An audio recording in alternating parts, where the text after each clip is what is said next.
Bismillahirrahmanirrahim. Assalamualaikum warahmatullahi wabarakatuh. Alhamdulillah kita bertemu lagi dalam kelas mengaji tulis tesis dalam bab metodologi. Kita sambung dari strategi penyelidikan. Hari itu kita dah cover strategi penyelidikan tinjauan, iaitu survey dan eksperimen. So hari ini kita tambah lagi dua, iaitu adalah action research ataupun kajian tindakan dan kajian kes ataupun case study. So kita akan cover 3 siri. So ini yang siri yang kedua. Nanti lagi 2 hari kita akan cover siri yang ketiga. Siri ketiga tu banyak sikit lah, ada 4 lagi. Jadi kita akan complete. Kita usahakan untuk siapkan 4. Kalau tak boleh, kita akan cover 2 kali lagi lah. Maksudnya 2 dan 2 lagi. Okey. Jadi kita cover kajian tindakan dulu, kemudian kita akan cover pula kajian kes. Okey. Action research ni kalau dalam bahasa mudah ya, okey. Kalau dekat industri, sebelum kita invest, contoh inovasi, ni dalam R&D ada inovasi.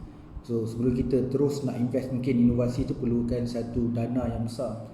Jadi untuk memastikan sesuatu perkara itu dapat ditambah baik, bila kita bekerja, proses kerja itu ada benda yang kita kena baiki, kita kena buat change, perubahan untuk meningkatkan dari segi kualiti ataupun nak tambah baik proses.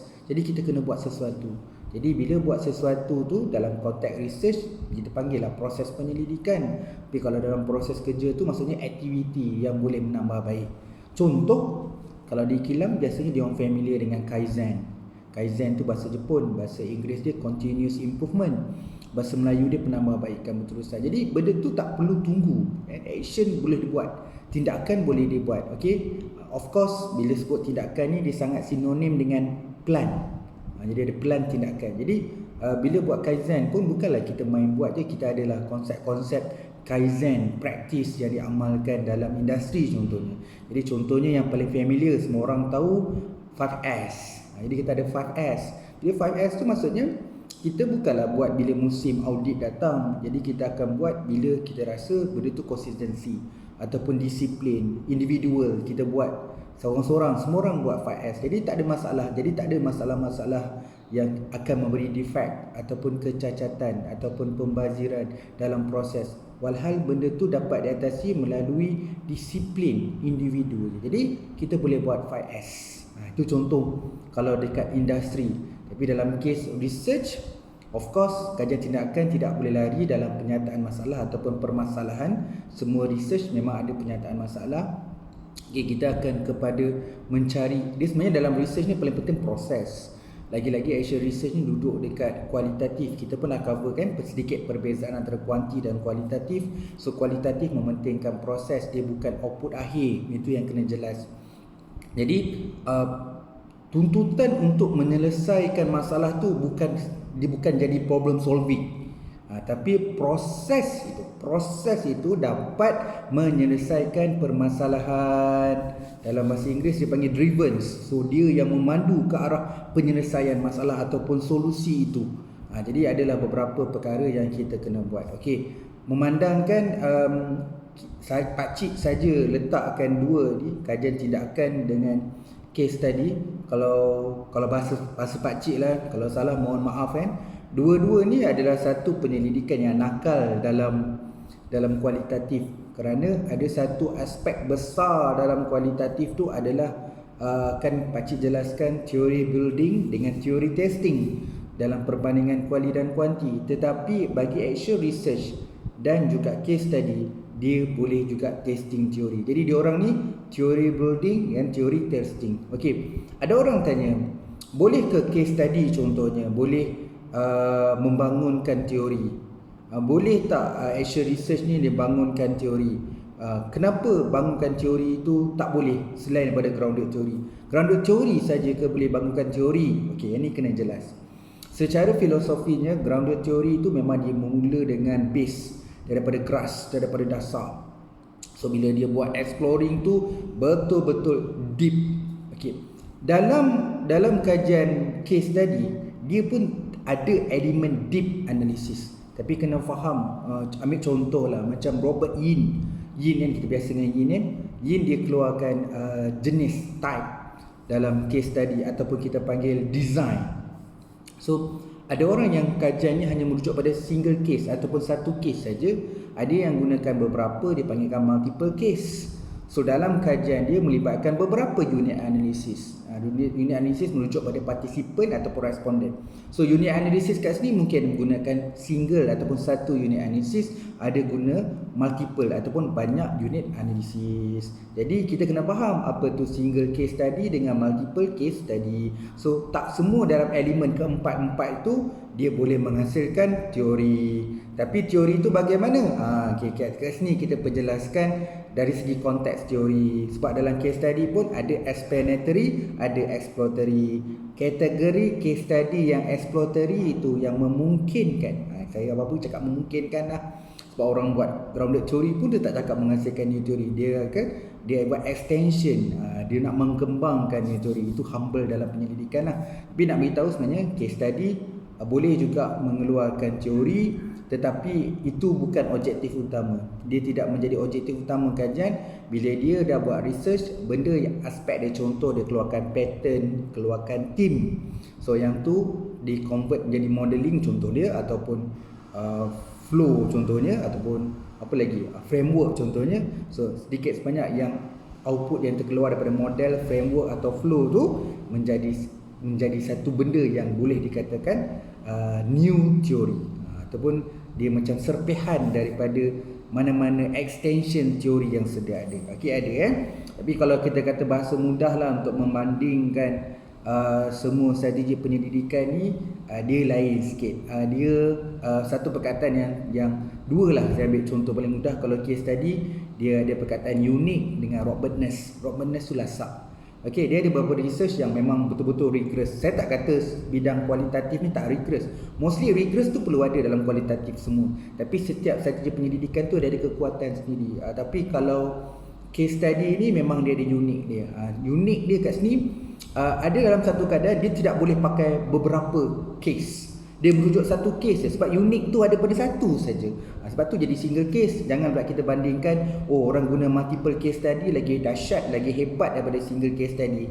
Difference Contoh output yang jelas bila gunakan case study, contoh benchmarking, penanda aras. Bila seseorang ataupun sesuatu isu atau permasalahan untuk menjadikan satu penanda aras atau benchmarking, case study adalah option yang terbaik, antara option yang terbaik. Okey, minta maaf intro ni, sekejap kajian tindakan, sekejap di case study, sebab dua-dua ni seronok.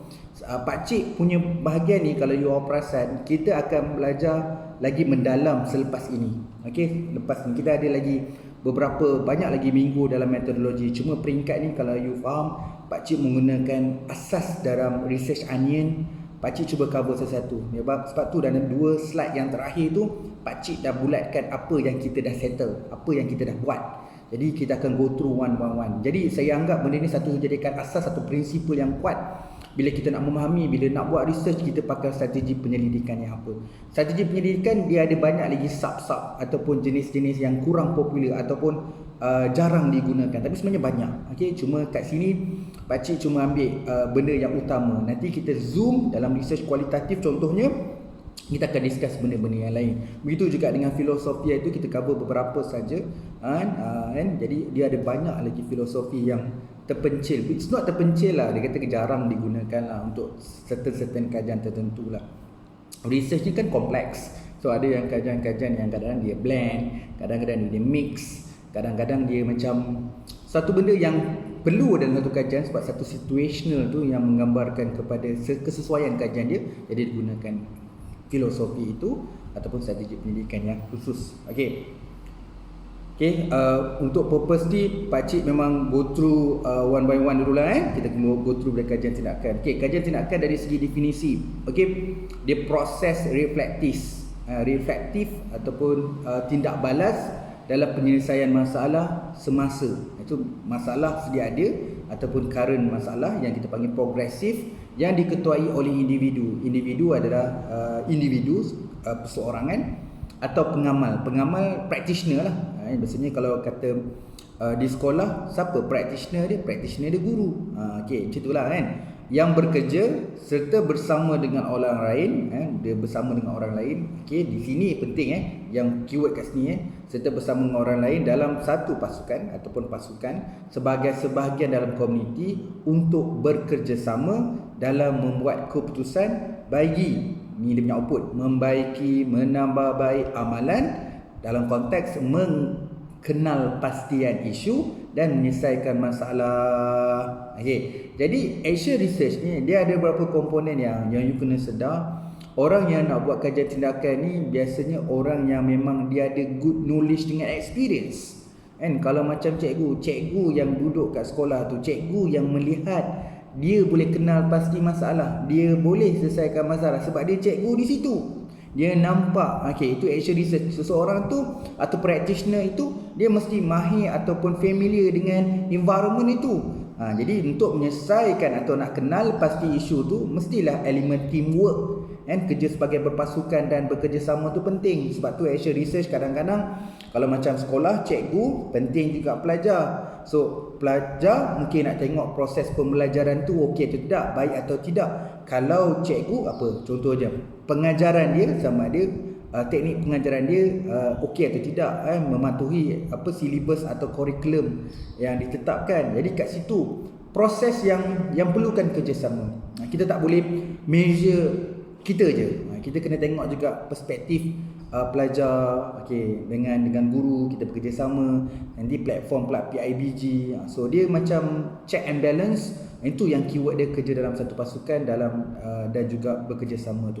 Jadi action research tu untuk pengenalan pastian isu dan juga penyelesaian masalah penting. Individu itu penting. Seseorang tu sangat penting, dia involved dalam penyelidikan ini bersama-sama dengan ahli dalam organisasi tersebut yang diwakilikan contoh dengan unit-unit yang lain yang kita bekerja dalam satu jadi dia bertindak balas. Tu yang ayat tadi sebut, bertindak balas. So bila penyelesaian masalah, bila keadaan sekarang yang kita situational sekarang, itu disebutkan sebagai progresif, masalah yang current. Okey, kita akan cover lebih kurang dalam 26 yang pakcik akan kita akan sama-sama halusi 26 elemen yang dikatakan ciri-ciri yang ada dalam action research. Tujuan pakcik kat sini supaya semua yang mendengar dan menonton, pakcik pun sama, kita belajar sekali sama-sama. Kita nak confirm ataupun nak pastikan betul lah situational atau isu ataupun penyataan masalah kajian kita ni sesuai nak buat kajian tindakan. Okey. Pada asasnya masa pakcik belajar dulu ataupun banyak kalau refer slide ataupun buku-buku, memang kita kata antara bidang yang paling banyak menggunakan action research ni adalah pendidikan. Okey, sampai pakcik Google tu action research for non-education. Okey, bila baca sebenarnya dia pegang pada asas. Yang tu yang pakcik nak share 26 ni, kita kena kuat yang asas ni. Okey, dia bukanlah kepada guru, cuma kat guru ni kat Malaysia salah satu yang positifnya, memang dekat sekolah memang kajian tindakan tu ada. Jadi satu guru satu kajian tindakan. Jadi dia buat penambahbaikan daripada proses kerja harian dia. Jadi itu bagus. Tapi sebenarnya kalau saya pernah kerja di Pro 2, kerja dekat kilang, sebenarnya benda tu juga berlaku kan. Kalau yang lebih pada mainstream dia, saya rasa ada yang MPC buat apa ICC kan, yang KIK dalam bahasa Melayu dia kan. Jadi dia orang buat kaizen dan buat improvement dalam proses kerja. Jadi benda tu ada. Jadi mungkinlah kita tak sebut itu sebagai satu research, tapi sebenarnya perbuatan dan tingkah laku atau aktiviti itu sendiri adalah satu proses yang kita kata yang dalam konteks penyelidikan. Tapi uniknya kajian tindakan ni dia ada sesuatu tau. Kalau macam grounded theory, memang dia kena proses, dia kena buat interview. Itu dia punya main lah. Dia kena interview mungkin 20 ke 30 orang kena interview. Okey, itu benda. Okey, kalau case study macam mana pun kita kena pergi dekat field work. Kita kena tengok. Jadi kita kena buat observation. Jadi setiap tu ada khusus dia. Bukanlah kata observation boleh buat benda lain, tapi dia ada benda yang khusus. Kalau buat case study tak buat observation, something like macam missing lah kan. Kalau buat grounded theory tak buat betul-betul apa dia kita panggil structured ataupun mix ataupun apa yang kita panggil structured, semi structured tu. So untuk dapatkan kedalaman exploring tu dia tak cukup dalam groundwork teori. Tapi untuk kajian tindakan ini yang dibahaskan, dia tidak ada teknik analisis yang khusus. Dia tengok pada case. Dia tengok pada situational yang sesuai ketika itu. Okey, jadi kalau macam di sekolah apa yang paling sesuai, kalau dekat industri apa yang sesuai. Jadi kita boleh kata dia merujuk pada individual ataupun practitioner, pengamal sebenarnya dalam industri ataupun dalam organisasi, dalam dia untuk mengenal pasti isu dan membuat decision ataupun penyelesaian masalah. Okey, kita go through 26 ni. Kadang-kadang bila kita bincang strategi penyelidikan ni, kadang-kadang banyak yang pakcik usahakan untuk melontarkan dalam bahasa-bahasa mudah ataupun bahasa-bahasa pasar, tapi kita tak boleh tertinggal juga mungkin idea pakcik mungkin tertinggal. Jadi saya prefer slide ni, mohon prefer slide. So ada 26 ni. Okey, ada setengah point tu nampak macam overlap. Okey, tujuan nak buat overlap tu memang nampaklah dia ada pertindihan, tetapi kadang-kadang dalam satu bidang tu dia faham macam ni. Okey, dalam satu bidang ni dia faham macam ni. Jadi mohon maaflah kalau nampak macam redundant. Motif atau objektif pakcik adalah untuk permudahkan dari segi kefahaman. Nanti kalau kata slide ni you all nak ubah, silakan, tak ada masalah.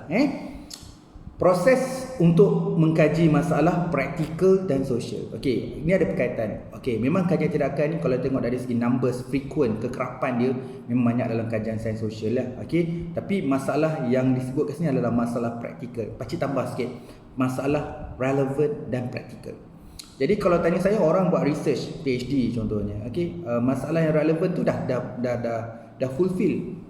Okey, masalah yang praktikal itu. Jadi bila bersebutkan masalah praktikal, sebab tu yang tadi yang pengamal tadi, profession tadi tu, practitioner tadi, dia kena tahu knowledge tu. So dia buat research yang berdasarkan base yang aktiviti yang dia buat dalam harian. Dia tahu benda tu, dia menguasai. Tapi bagi orang yang fresh grad, kalau nak buat kajian tindakan, walaupun saya dah jumpa orang fresh grad buat kekuatan, tapi kan dia ada masalah sebab dia tidak ada experience, dia tidak ada good knowledge di situ. Jadi macam mana dia nak menjiwai? Sebab tu dalam kajian tindakan ni dia ada satu istilah dia panggil heart. Hati tu, jiwa tu dia kena ada. Kalau tidak, sukar untuk dia buat research. Tapi of course lah, you kena buat alternatif. Kalau yang fresh grad, you kenalah pergi courses ke, you kena pergi buat observation ke, ada repo ke, pergi short course ke dan sebagainya untuk you menjiwai benda tu. Okey, itu jadi sebab tu jadi praktikal. Okey, sebab tu kajian ni memang kena pergi dia duduk dalam kajian kualitatif. Kan, dia tak jadi kajian kuantitatif. Kajian kuantitatif kan dia bukan sampel, dia bukan instrumen dalam kajian. Kan dia bagi soal sidik, tak pergi sekolah pun research boleh siap. Dia bagi edarkan soal sidik. Sebab tu time-time PKP ni menarik jugalah. Mungkin kalau ada rezeki, kadang nak cari masa juga, mungkin nak buat simple perkongsian bagaimana sahabat-sahabat di luar di sana, macam mana researcher di sana bila berhadapan dengan PKP tak boleh turun field work, tak boleh menghadap face to face, dia feeling dia tak sampai sebenarnya macam mana untuk berhadapan dengan PKP ni, berhadapan dengan ancaman COVID-19 ni, macam mana researcher boleh proceed research dia ataupun go to the plan B ataupun find to another track. Okey, menarik ke topik tu untuk discuss, tapi itulah nak cari masa dan sebagainya, dan pakcik pun kena buat research sikit lah untuk identify alternatif ataupun solution untuk kita lah sama-sama bila buat research dalam kekangan situational tu dalam time PKP ni. Okey, mencapai penyelesaian masalah dalam konteks tertentu. Okey, of course bila sebut masalah, kalau satu organisasi tu luas ataupun sekolah tu luas, okey, kita tak boleh selesaikan the whole problems, kan? Sebab tu dari awal lagi sebenarnya statement ni kadang nak align balik kita punya penyataan masalah. Sebab tu penyataan masalah kita kena khusus, kita kena khusus sebab kita boleh deep, contohnya kan. Jadi dia mesti dalam konteks tertentu, dia tak boleh terlalu luas. Kalau kata macam mana nak selesaikan masalah industri, jom buat actual research. Okey, yes, boleh buat actual research tapi dalam satu-satu konteks. Sebab kita nak tahu dekat bahagian unit ni, department ni, siapa expertise dia, siapa individual yang biasa dengan situation itu. Okey. Yang ketiga, prosedur untuk mencapai penyelesaian praktikal masalah semasa. Okey. Dia mesti macam kalau orang industri, dia ada macam SOP tau, standard of procedure, ataupun lebih clear pada SOP adalah work in progress. Sebab tu macam bila banyak dalam time-time PKP ni, bila orang tanya soalan tu dengan saya, ataupun saya buat video atas keperluan request tu, saya akan kata kadang-kadang mohon maaf, kadang-kadang kita ni kalau SOP tu tidak jelas, standard of procedure, kita biasa dengan flow chart ataupun description, penjelasan dalam sentence atau dalam paragraph. Dia kena work in progress, maksudnya dia extension daripada SOP dengan ada gambar. Jadi bila dengan gambar, dengan visual, kita kena faham subjective matters. So dengan ada visual ni, orang akan mudah faham dan sebagainya. Sebab tu di industri kita kerja kan, kalau apa-apa pun, kalau mesin photostat pun, arahan dia bukan dalam bentuk penulisan, dia ada bentuk gambar rajah. Step 1 kena buat apa, jelas lah. So dia sebenarnya SOP ataupun work in progress mewakili situation yang sebenar. Jadi kita kena gambarkan yang sebenar supaya orang yang menggunakan atau merujuk work in progress atau SOP itu jelas, faham. So tidak melakukan kesilapan ataupun berlaku pembaziran ataupun defect, kecacatan. Okey, kat situ penting. Jadi dekat sini bila dalam satu aturan ataupun prosedur, okey, dia penting untuk the way kita untuk menyelesaikan masalah tu, kita kena fokus pada konteks yang tertentu. Okey, ataupun dekat sini dalam konteks penyelesaian masalah yang current. Kadang-kadang tak boleh, kita tak boleh. Kalau contoh mesin photostat yang baru, kita tak boleh pakai prosedur yang lama, tak. Kita kena pakai prosedur khusus untuk konteks penyelesaian masalah ataupun penggunaan mesin itu. Kita guna yang current, yang terbaru atau yang semasa. Yang keempat, pengamal practitioner hanya dapat mengkaji masalah je. Okey, macam tu saya katakan tadi kan. Kita kerja masing-masing ada job scope, job description je. Kat sekolah ada guru, pengetua, pelajar, pembantu makmal, masing-masing ada job scope ni. Okey, bila nak buat kajian tindakan ni, kita kena mengkhusus kepada praktis ataupun kebiasaan dia digunakan, pengetahuan, pengalaman yang dia ada. Itu penting. Kemudian meneroka, mencari jalan penyelesaian yang kreatif. Yang tu juga yang penting lah. Kat sini seseorang individual penting untuk mencari solution yang yang terbaik lah. Salah satu elemen terbaik tu adalah kreatif. So kreatif ni maksudnya datang daripada atas tau, daripada minda, dari pemikiran. So kreatif ni pemikiran kreatif. So dia tak ada orang ada keupayaan untuk, bukan tak ada maksudnya kita meletakkan benda tu terlalu sukar untuk mengatakan seseorang tu kreatif. Okey, kreatif tu datang daripada minda, itu pemikiran. Jadi kat sini the way untuk solve the problem, so kita gunakan pemikiran yang kreatif untuk mencari solution untuk menyelesaikan sesuatu masalah. Okey, jadi dia kenalah meneroka tu kena explore lah untuk mencari jalan. Okey, kemudian macam saya sebutkan tadi, dia melibatkan kolaboratif ataupun kerjasama. Sebab tu keyword kat sini saya letak melibatkan kolaboratif, refleksif, yang didorong oleh penyelesaian masalah. Okey, dia macam saya cakap tadi driven, dia memandu. Jadi dalam kajian tindakan ni, walaupun dia bukanlah 100% problem solving, tapi dia memandu pada proses penyelesaian masalah. Okey, jadi buatlah kolaboratif, kerja dalam satu pasukan, bertindak balas. Okey, dia kena bertindak balas. Mana orang boleh duduk diam je perubahan berlaku, duduk diam je penambahbaikan, pembaikian berlaku. Tak, dia kena ada satu action. Itu dipanggil reflektif. Sebab tu nama dia kajian tindakan.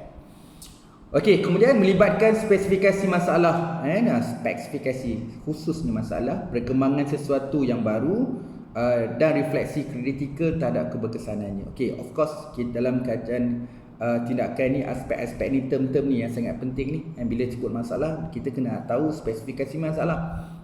Bila kalau nak tengok kan sesuatu tu, perkembangan sesuatu yang baru, dan refleksi kritikal terhadap keberkesanannya. Bila nak tengok keberkesanan ni, dia perlu ada satu benda yang penting kat sini. Sebab tu dia gunakan perkataan refleksi kritikal. Okey, peningkatan proses kemajuan pengetahuan, pemanduan driven ke arah penyelesaian masalah. So mesti ada macam aim dari awal lagi, kita punya fokus memang ada satu achievement untuk mendapat peningkatan proses, progress dalam knowledge. Jadi pengetahuan kita pun naik, dari segi proses kerja pun meningkat, okey, ke arah penyelesaian masalah.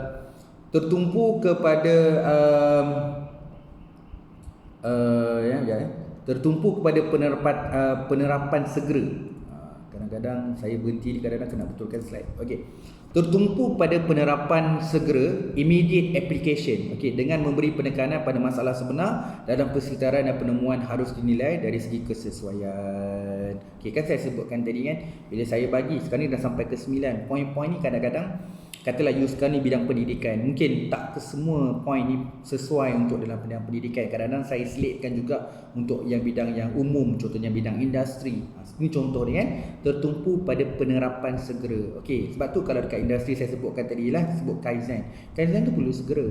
Okey, benda tu tak perlu tunggu orang suruh, dia datang pada effort. So kalau skru jatuh dekat lantai, takkan nak tunggu cleaner kutip kan. Jadi kita boleh ambil, jadi kita mengambil skru tu, letakkan di tempat asalnya dekat mana. Yang tu dah berlaku salah satu proses dalam Kaizen ataupun dalam 5S. Okey, masing-masing tahu supaya barang dia tak hilang, barang dia tak duduk tempat yang tak sepatutnya. Sebab tu atas meja pun kita boleh buat 5S. Macam kita komputer, kita buat folder supaya bila nak buat pencarian tu jadi cepat, tak berlaku kesalahan, defect. Kadang-kadang kita cari folder tak jumpa kan, salah folder lah pula. Itu kesilapan lah. Jadi kita nak kurangkan error. Jadi benda-benda tu kita boleh buat dia immediately. Masih boleh buat dengan kadar yang segera. Tak perlu tunggu arahan. Itu jatuh pada effort. Namun dalam konteks persekitaran, dia perlulah yang bersesuaian. Jadi kena bolehlah adaptif, bolehlah buat ubah suai ikut keperluan bidang masing-masing. Okey, seterusnya kita cover yang ke-10. Okey, yang ni memang dia tak boleh lari tau dalam kajian tindakan ni. Ada dua perkara yang you tak boleh lari. Yang pertama adalah sebut dari segi permasalahan, dari segi amalan. Jadi sebab tu dia kena aktiviti atau penyelesaian masalah dia kena pergi pada practitioner yang terlibat secara langsung. Jadi dia melibatkan practices, amalan. Jadi amalan yang kebiasaan, amalan yang kita buat harian dalam menyelesaikan masalah. Dia tak boleh suruh orang lain yang bukan kebiasaan dia. Okey, kalau paling mudah yang contoh dia kan, dia tak pernah main bola. Tiba-tiba malam ni penting, perlawanan yang penting, perlawanan akhir Malaysia nak lawan dengan England, penting. Tapi disebabkan mungkin bola sepak dekat satu negara tu dah politik, nak glamour punya pasal, hari ni tiba-tiba Perdana Menteri jadi striker, jadi pemain bola utama, first 11. Tak boleh lah, sebab dia bukan pengamal, dia bukan key player yang sebenar. Jadi macam mana orang politik yang tak pernah main bola, hari ni dia nak main bola because of nama, dia pentingkan nama, mungkin nak popular itu. Jadi dia tak percaya, dia tak mampu untuk. Jadi kita punya proses kerja tu dah tak betul. Dari awal lagi kita punya kena jelaskan untuk main bola ni siapa yang paling layak nak main bola. Dia mestilah fit, dia mesti ada fitness dia bagus, kemudian dia pergi latihan, dia konsisten, performance dia tengah top. Jadi dia bagus. Memang kita tahu tugas dia seorang striker, penyerang, sumbat gol, menjaringkan gol. Itu tugas dia. Kalau duk gelik bola tapi tak jaringkan gol, itu bukan striker. Jadi dia tak menepati expertise dia. Dia bukan pemain bola, tapi dia defense, dia back, pertahanan. Dia bukan penyerang, tapi pertahanan juga boleh menyerang, tapi dia punya portfolio dia punya SOP dia bukan untuk menyerang, dia untuk bertahan. Okey, dalam kes ni kena jelas sebab tu dia tak boleh lari dalam action research ni, proses dan amalan. Proses yang meningkatkan amalan prestasi melalui perubahan. Ini satu lagi dia punya kelebihan. Selain daripada menambah baik, dia sebenarnya perubahan tu dalam bentuk positif. Ingat kajian tindakan ni kadang-kadang ada juga situational dia ada perubahan yang ke arah lebih baik, ada perubahan untuk mengekalkan. Bila datang ancaman daripada competitors, daripada pesaing, kadang-kadang action research tu kadang-kadang kita nak kita ada hadapi satu masalah macam COVID-19 ni, ancaman COVID-19, so kita nak sustain our business. Kadang-kadang kita kena buat change. Kadang-kadang change tu akan menjadikan melonjak, menjadi grow lebih tinggi. Tapi kadang-kadang kita buat kita buat change tu, buat perubahan itu untuk penekalan, ketekalan dan penekalan. Okey. Kemudian nombor 12, membaiki amalan dengan memerhatikan dan menyemak dan membuat refleksi. Itu pun satu kelebihan bila kita buat action research, kita dapat tahu kan dari segi bila proses sebut tambah baik tu apa benda yang dikatakan tambah baik. So benda ni ada kekurangan, kita boleh betulkan, benda ni tak cukup, jadi kita boleh tambah, yang ni tak sesuai, kita boleh keluarkan. Jadi itu yang dikatakan. Jadi kita boleh refleksi. Jadi kelebihan untuk action research ni, kalau seorang guru tu kalau mengajar, aku tahu kenapa pelajar aku tak faham, tak apa, aku try dulu buat peta minda. Nampak pelajar berminat, tapi try pula tahun depan peta minda dia sustain, dia tak boleh nak pergi. Rupanya dia orang ni nak suka peta minda yang lebih warna-warni ataupun lebih terperinci. So kita improve berdasarkan feedback yang kita dapat, tindak balas. So kita buat. So benda itulah aktiviti harian, jadi improvement yang kita kena buat. Okey, kemudian meningkatkan rasional dan keadilan amalan mereka sendiri, pemahaman dia lebih faham. Kadang-kadang tak boleh nak kata kalau macam pakcik sebenarnya researcher, pakcik kata pakcik faham tak. Bila pakcik baca buku research method, kalau penulis authors yang baru, kadang saja je nak baca buku research method yang baru tu, kadang-kadang bukanlah popular, bukan yang top, tapi kena tengok idea-idea orang-orang baru ni. There is something yang benda yang dia tak, saya tak cover dulu ni, jadi dia baguslah. Jadi dia menambahkan pemahaman saya dan situasi di mana amalan tersebut dijalankan. Kadang-kadang kena faham. Kalau macam saya mungkin asal saya dekat automotif.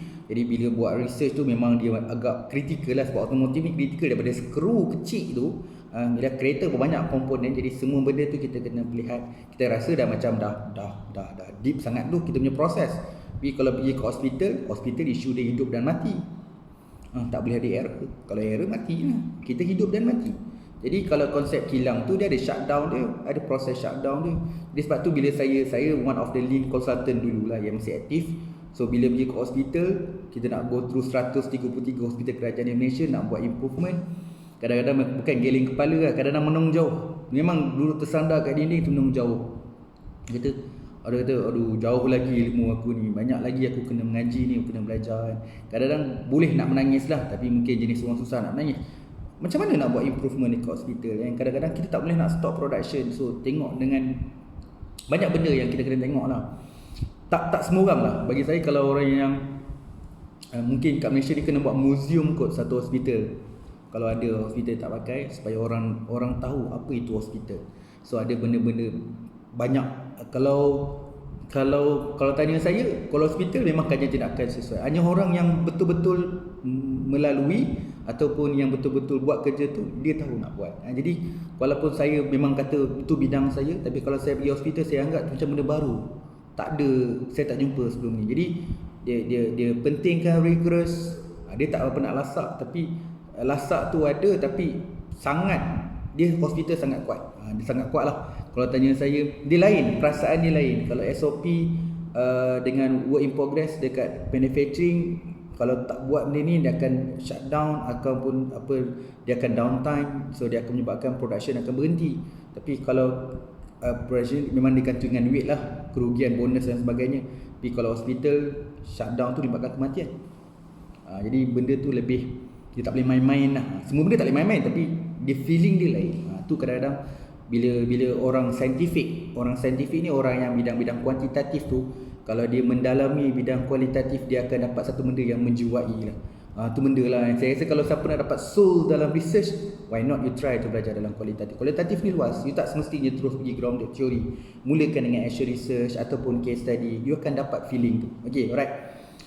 Kemudian penyelidikan yang dilakukan oleh pendidik tertentu, maksudnya pengamal tertentu, atau hasil kerja mereka sendiri dan kerjasama rakan sekerja. Itu benda yang kita kata output ataupun proses yang berlaku. Jadi semua benda tu dia tak boleh depends secara individual. Yes, dalam ada satu research yang tindakan tu memang dia seorang je, dia tak melibatkan orang kata community ataupun rangkaian rakan kerja tu, jadi dia tidak berlaku. Sebab tu, tapi tuntutan untuk bekerjasama dalam satu pasukan tu penting dalam kajian tindakan. Okey. Sebab tu dalam yang nombor 15 poin dia adalah proses berbentuk kitaran. Okey, siapa-siapa nak buat kajian tindakan ni, dia akan berhadapan dengan satu proses design ataupun dipanggil circle kitaran, di mana dia ada proses. Okay, kalau di kilang dia ada plan, do, check, act. Dia ada define, measure, analysis, improve, control, biasa dengan PDCA dengan DMIC. Okay, dalam kajian tindakan pun ada kitaran dia. Jadi kitaran dia saya tunjuk yang last. Dia banyak ikut scholar, ikut keperluan dalam bidang masing-masing. So antara bila pergi dekat proposal defense atau kat Viva, bila actual research, orang akan tanya you pakai circle mana, you pakai kitaran research yang mana untuk actual research ni, sebab nak tahu you punya flow dan sebagainya. Nanti last slide tu saya tunjukkan satu contoh. Sebab dia mendalam, saya rasa untuk proses akan datang. Sebab ni baru fasa pengenalan, itu fasa mendalam, kita akan belajar dia punya proses circle tu. Okey, kemudian practical dan relevant. Macam saya ulangkan tadi, semua tak ada perkataan relevant. Yang tadi sebut practical saja. Ni practical dan relevant. Bersifat sistematik dan lebih kolaboratif. Ni kadang nak tekankan lagi. Dah sebut ada perkataan kolaboratif, tapi lebih berkolaboratif. Dalam konteks persekitaran yang profesional, sebab kita kena libatkan orang yang betul-betul practitioner, yang involved dalam aktiviti dan proses itu sahaja. Latihan terhad, nak latihan buat apa? Ada setengah tu kalau nak buat kajian, dia tak cukup. Ni tak boleh. Dalam kualitatif, dia merupakan instrumen kajian, dia merupakan expertise atau pengamal dalam satu-satu situasi itu. Jadi tak perlulah latihan. Yelah, dia buat kerja hari-hari benda tu. Jadi apa latihan nak buat? Apa? Jadi sebab tu kalau kata orang buat action research ni, bila buat action research ni, kalau dapat research grant, dia susah nak minta benda-benda lain lah, equipment ke, material ke, peralatan. So bajet dia tak besar lah. Sebab sesuatu yang dia nak buat tu berada depan mata dia. Dia melalui, dia merasa hari-hari. Jadi benda tu yang katakan tak perlulah. Sebab kenapa kita perlukan satu workshop atau satu training khusus untuk dia. Tapi dia seseorang researcher tu boleh buat dia. Sebab tanpa perlu ada satu latihan yang khusus. Bagaimana kita dapat melakukan sesuatu yang lebih baik? Jelas melakukan lebih baik. Dia sebenarnya sedikit sebanyak action research ni bukan satu benda yang jauh untuk kita atau sukar untuk kita faham. Sebab dia memang bersifat kualitatif kan. Kalau bersifat kualitatif tu memang kita tahu secara, kalau kata disebut sampling, dia bertujuan, dia purposif. Memang individu itu perlulah tahu dari segi pengalaman, pengetahuan dia betul-betul mendalam, barulah kita dapat satu jawapan yang betul-betul baik dan terbaik. Kan? Kalau kata you main somborono je, main pick up je, so macam mana you nak dapatkan konteks saturated tu? Saturated tu dah terpakai untuk semua dah. Dia macam bahasa pasar dah. Sebenarnya saturated tu penting dekat grounded theory, tapi dah membawa maksud pada semua jenis-jenis strategi penyelidikan yang lain dalam kualitatif, termasuk dalam action research. Kita ke arah tu lah kan. Okey, ini tujuan kenapa kita perlukan kajian tindakan, menyumbang kepada asas teori. Itu penting walaupun kita tak direct mengeluarkan teori baru, tapi menyumbang kepada asas teori. Pengetahuan untuk meningkatkan amalan dan menyokong pengembangan profesional dan pengamal. Action research penting tau. Kadang-kadang teori bagus, kadang-kadang dia sangat relevan sehingga kini. Tapi bila action research ni macam check and balance saya sebutkan tadi lah. Jadi dia menyumbang kepada pengekalan ataupun asas sebuah teori itu. Mungkin nak tambah baik dan sebagainya. Okey. Membantu pengamal mengenal pasti masalah, mencari penyelesaian secara sistematik. Itu sistematik yang sebutkan praktikal dan relevan. Bila praktikal, bila relevan, dia sistematik. Okey, sistematik bukan bermaksud sistem kan. Sistem mestilah online lah, big data lah, the good analysis, database tak.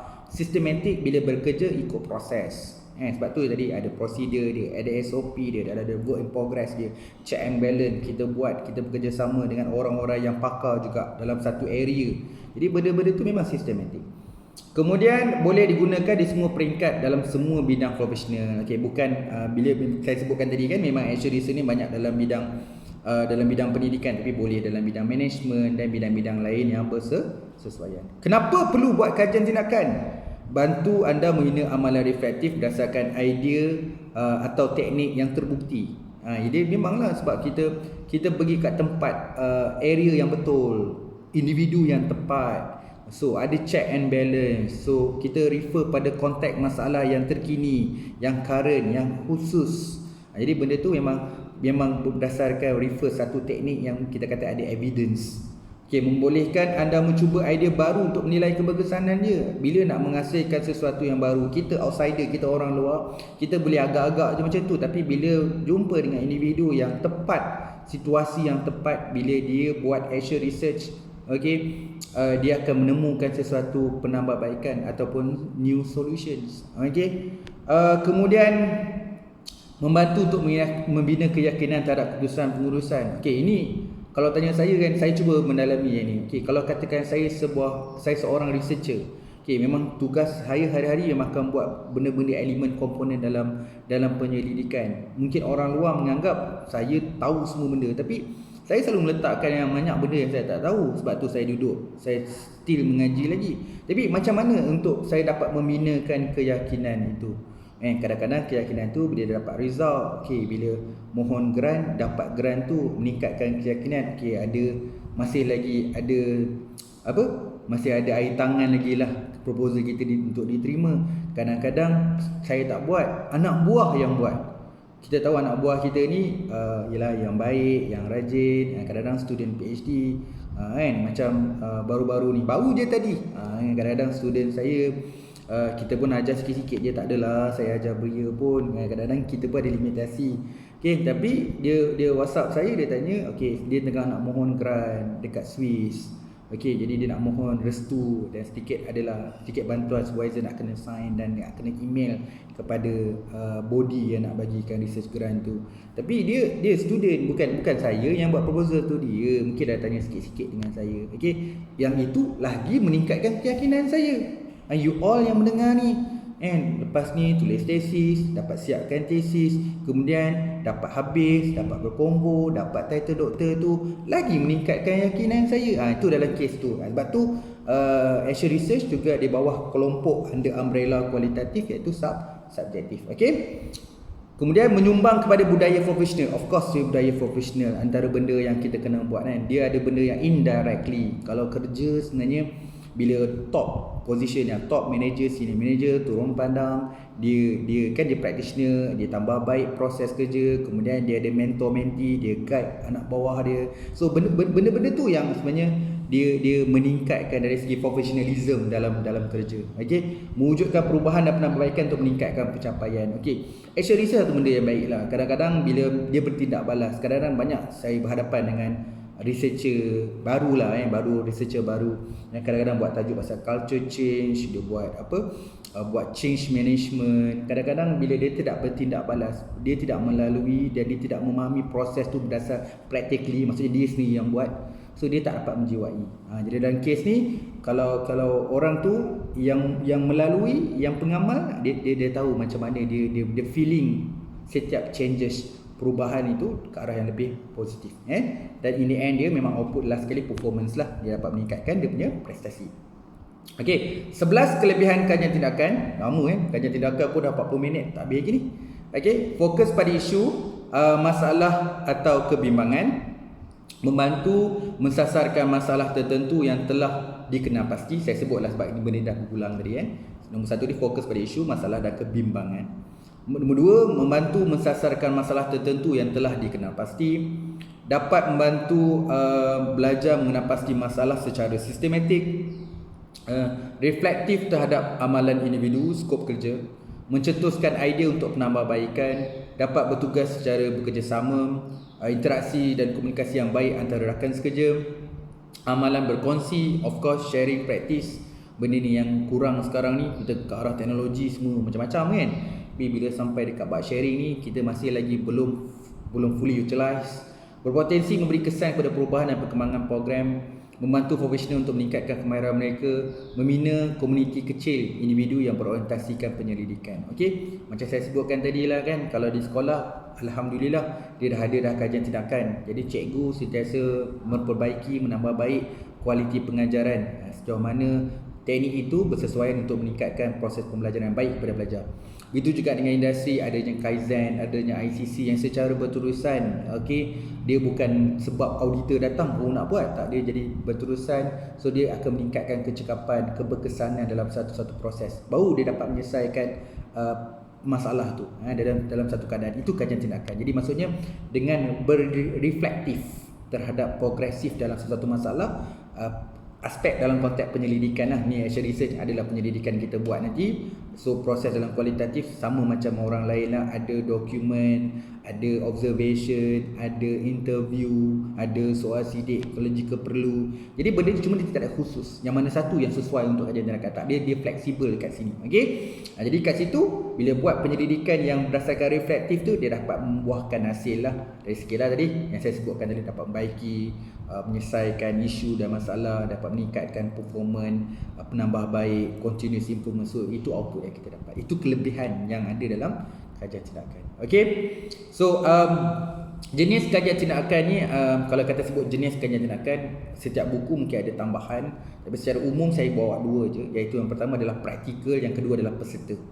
Participate. Okey, nombor satu praktikal. Ini keyword sebut pengkaji amalan melibatkan, jadi pengamal terlibat dalam penyelidikan berdasarkan individu atau berpasukan, yang tadi kolaboratif. Contoh memberi tumpuan kepada pengembangan guru dan pembelajaran pelajar. Saya bagi contoh, minta maaf, contoh dalam pendidikan ialah kalau guru dari segi pengembangan guru lah, dari segi kurikulum dia, teknik mengajar dia, dari segi pelajar dia akan dapat student learning itulah, pembelajaran dari segi pelajar. Okay, pelaksanaan rancangan tindakan, sebab saya sebut tadi ada plan. So memang kalau bila sebut praktikal ni, dia ada plan rancangan tindakan, mesti ada. Jadi kat sekolah memang betul, kat sekolah dia ada plan tu, plan ni. Jadi dia ada plan rancangan tindakan.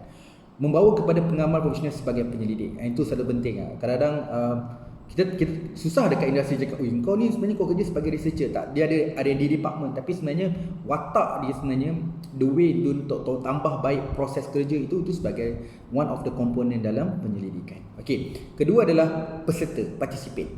Mengkaji masalah sosial yang membataskan kehidupan individu. Ada benda-benda yang kadang-kadang itu yang boleh sebut perbatasan atau batasan itu kadang-kadang perlukan kolaboratif tu, kerjasama. Okey, dengan kerjasama kita akan dapat membuahkan hasil lah.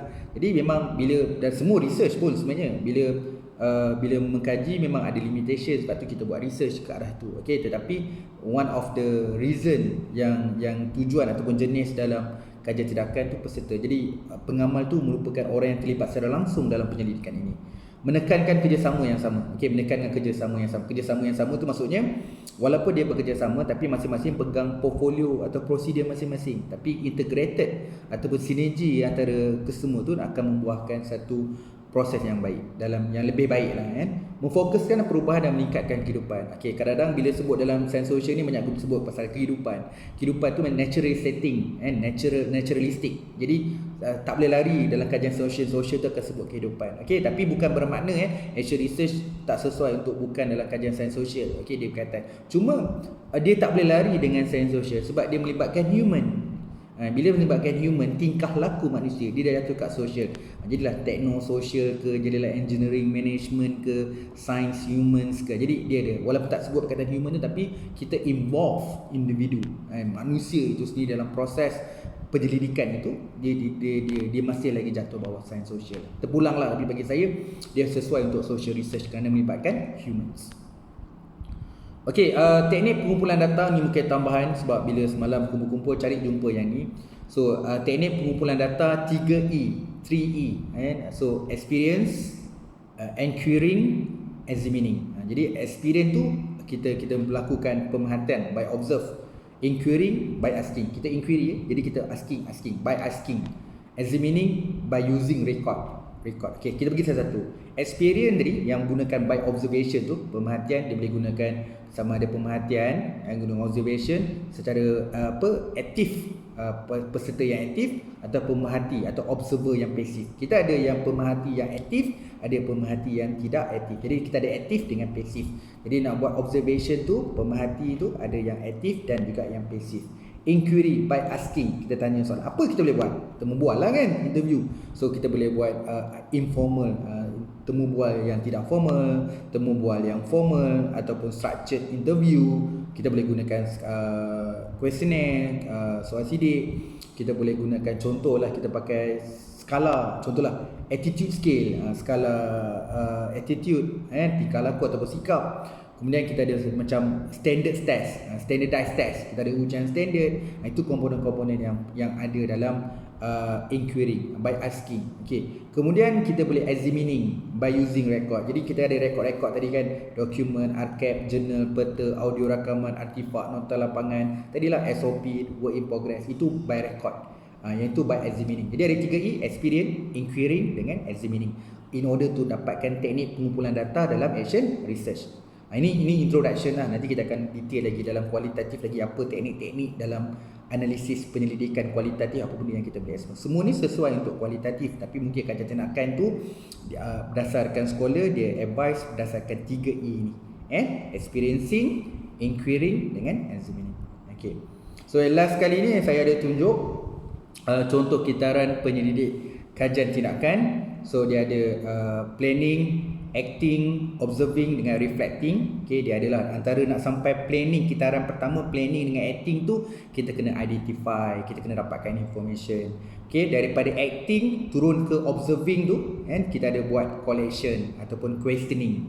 Okay, daripada observing nak pergi ke reflecting tu kita ada buat macam something like sharing, analysis, reporting. Last one tu circle reflecting kepada planning tu balik. Dia planning, acting, observing, reflecting, planning balik. So reflecting kepada planning tu kita ada buat macam revise, kita buat evaluations ataupun evaluating, implementing. So untuk proses tu.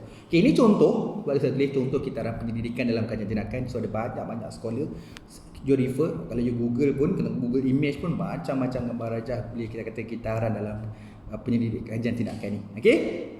Alright, ini proses, inilah kajian tindakan. Okey. Jadi saya menambahkan pakcik yang you all pun kita sama-sama tambah knowledge bahawa kita ada strategi penyelidikan yang kita dah cover lah. Kita ada experiments, kita ada survey dan kita ada juga yang dipanggilkan sebagai kajian tindakan. Okey. Yang ni pun dah ambil masa dalam 50 minit. Pakcik bercadang untuk stopkan video ini supaya video ini menjadikan satu proses untuk kajian tindakan. Okey, mohon maaf kalau ada sebarang kesilapan dalam menyampaikan kajian tindakan. The way untuk menyampaikan, saya sebenarnya nak menarikkan semangat, nak putihkan positif supaya seronok nak buat kajian tindakan, supaya kita tingkatkan knowledge. Selama ni buat survey je kan ataupun eksperimen je, why not kita try juga buat kajian tindakan. Of course bila buat research dia kompleks. So dia apa yang saya sebut ni mungkin pengenalan je. Bila you berhadapan dengan satu-satu permasalahan, dia ada teknik-teknik yang khusus, cara proses collect data tu pun sedikit berbeza daripada apa yang pakcik terangkan. Itu common, itu biasa dalam penyelidikan. Keunikan tu tetap ada dalam proses penyelidikan. Setiap orang dia ada persoalan kajian yang berbeza, dia ada penyataan masalah berbeza, jadi solution juga ada sedikit perbezaan. Okey, jadi mohon maaf atas segala kesilapan, kekurangan pakcik dalam menyampaikan ilmu penyelidikan kajian tindakan. Okey, terima kasih banyak-banyak. Kita jumpa untuk next video nanti untuk proses yang keempat pula. Strategi penyelidikan yang berikutnya adalah kajian kes. Okey, terima kasih banyak-banyak. Assalamualaikum.